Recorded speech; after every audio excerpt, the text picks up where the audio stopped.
koko Ocwiny don kubede dwe maduong chwak makalok me tongo yen makumbe danti ka tongo ne me chato maka kumbeti jomo kan tika kata kilok niki piet yen madong notice specifically me maka wati ki report eni ko wanen ko dugi Gamente utemo yoma pol mapatpad me joko tim me ton yen lumuro pe wa maka eto man weng petika kelo adukinem machachak eni la dit lobo katiki rokcha ma joko tim me ton yen me wa maka dak bene ikin rokcha nem tika mako dan magen getika kwayo diay mapol i district me Acoli neno tienim kache nen ke werluak guchako dong Pito Yen magitoni bidwa ko piny tim me balu vuam kitung chel John Gilbo matila diet malolo kum vua pikaber me aswa ren wajani menom macalo dul malolo kum gwako vua gitika yupe menene gichako poko kuriyen bod luak.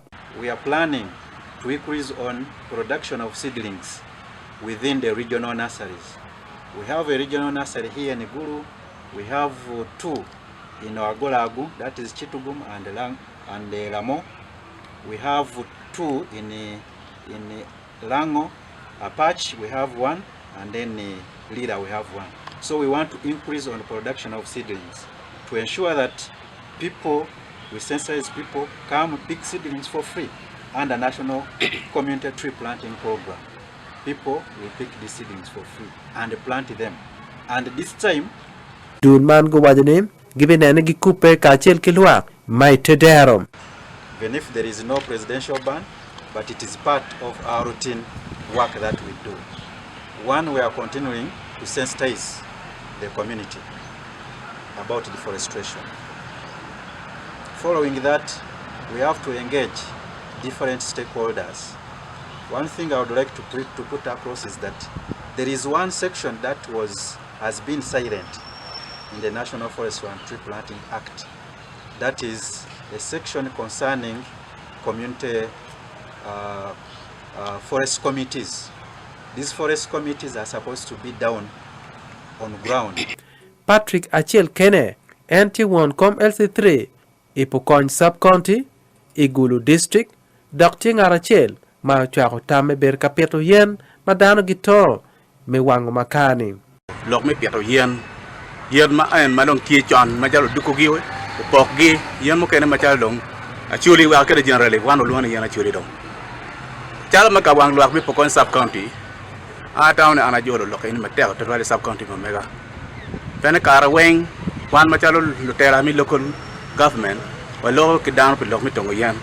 And yabe yom de twal ikin Sub-County apa we achemi Gulu district arati ye Sub-County matimaro lok me gwako yan maka I warari ama mega chalo lora che leo yin maka ka opong ti da we oberu en komo amero wadi lok very clear ma joma gi waro jwi ngi ati ni Pokony Sub-County eni area ma giti gwako lok yan dam ti kanya Achel Kene wajani menom kache inen ke mi ngech kilwak chi dano romo kwanyi tamman mabe tran atamba yana ese amero wadi beni tam ini tam mabe pene luaka ki fonyo gu ngeyo lok me yen kono dano ki ngo ene gen mana ne me pier tek total wano bi jolo program magi bion ka fonyo luak ma wan ma chal Sub-County wo ber ke ka chen mi ne luako nyang mabe fonyo eno ni Gulu University benetiki yup Achel metelo yo kit me chako Pito Yen machalo uduku gini machalo yo Achel kiken me joko balo yen.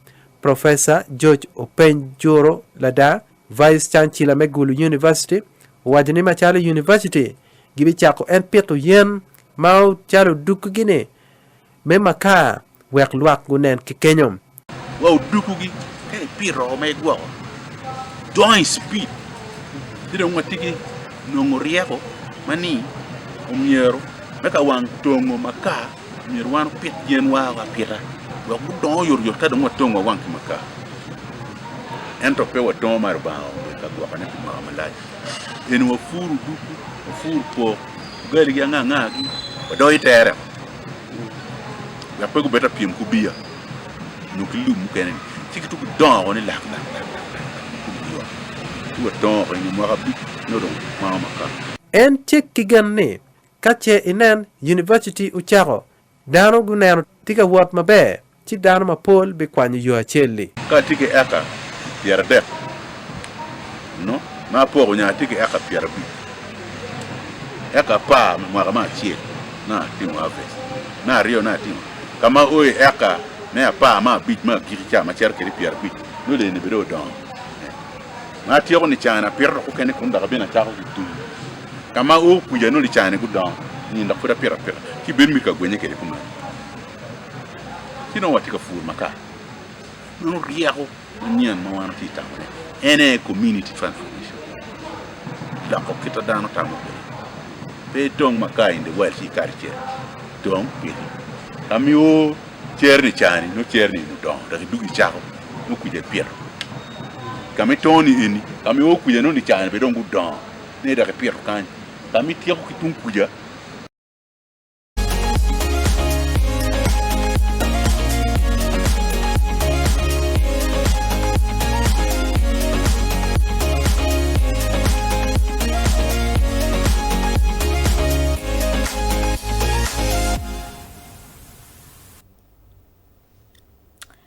Avoid 12 minutes report and matika kat and part in Roma bedo la gam makumbeti dan weng Roma bedo katika yanyene ilakom yen matika tongo neki wow me maka kake pero yat specifically nyo yen specifically me maka Roma bedo la gam mape atamane onomiro ke ye professor Openjuru ke mi era airtime obed ki kare malach meteto agenda of reforestation wek dano ojol dano teka wachi peke wang maka eno ge peke wanyini kake peke wang maka dano botiyu kingo la chenje penyo kani alternative source of energy ento kumbeti ti munyane peke tong yen machon yen madon olam yage wachine wapiru yen madon yot ma bene tonge maka bene no be oduku tikene kawati tongo oduku don yot lo yao. That's a conversation mo miro ke simultaneously bot jomatika tongo yen wachi yater mwaka pierio mitui ento duku rom ter mwaka bicheken.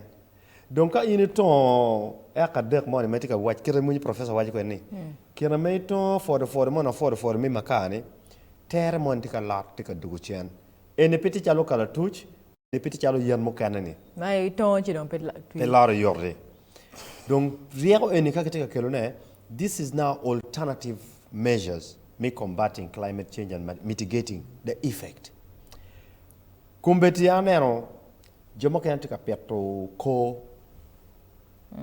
ko magi wow me konye yupo briquettes wek dong pikiti ki ngo ke chung maka nginyi madongi ko wachi ko bena timo ento ko bena tuyi ngo tuyi yot ki dong be ne ni piem chule o kara chel konye gin maklo ni carbon emission yu ayo yamo which is also a good thing so dar na pete kiti tongo kom ko wen kiti kwanye mere kwanye mo ne matie ne chi dong ema kaba tika lok me kelo ala e kabere murumo wa ata me piki bet ka lok make kelo mere blame Kilien solutions let's put la a gam solution ni pero madiria choli tiene down tika tongo yen kwari wa mege wa kumbeti mo ate lok wan mama gang futeru ki yen kete wachini maka piki wang itika volle keni kel chek mala kwe fudwe to yen mate wachi wan mo beru eni wachini o work down tong yen ento yen make tone ki to ni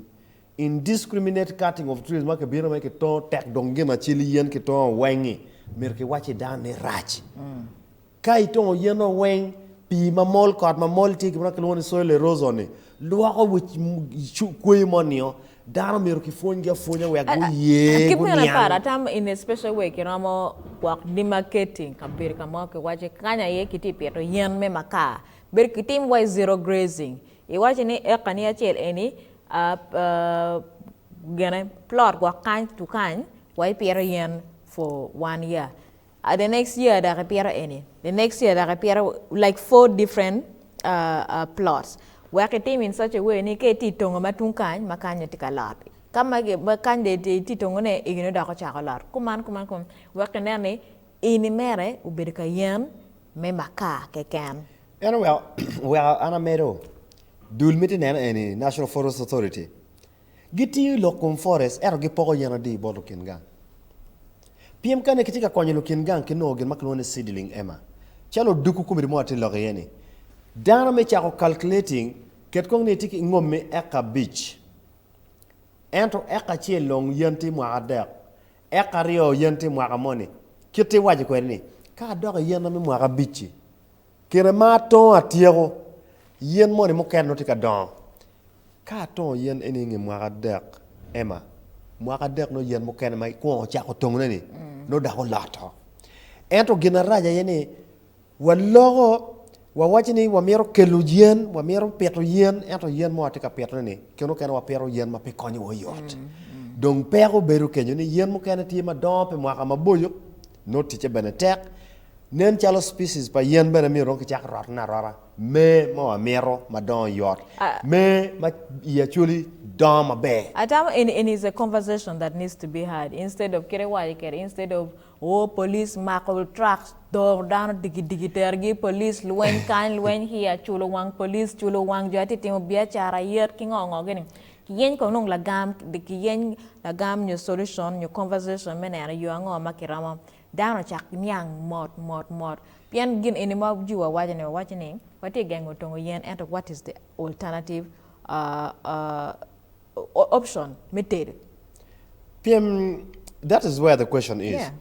If you're not giving us option, ne gas romotich, and paron will gas at mamana, because I know what gas can do. Yes. And kin knowledge mama mana take when paromo kerne at the risk exposure to using a gas. Would say ni mama kitimgo, kitit kichuanyogi, chuanyogi ko pero we. It's very dangerous. Alternative romberuti kiwaji kikelo briquettes kili kekel tiu ko kingo Tiwen kama chong maka. La chien wacha ni watiu ki match electricity. How often is power there? Bena beru chabadi. Wa ko murangani vitu akoki. Jim makete wajine nearly impossible. Yes. Puate kwerni puate ka log kom kito merke gwaka ber murumwa erwata wachine ka otika log ke dano ket me gwako ka ber murumwa obien ki ngo makrama timone as an alternative to protecting and saving the environment. And finally, Emma, gen mamiate awachi dano awachine it is within our capacity mene ne wala ka ber murumwa chenjui ke pero yen nyetimo gimone eromo kelo alaga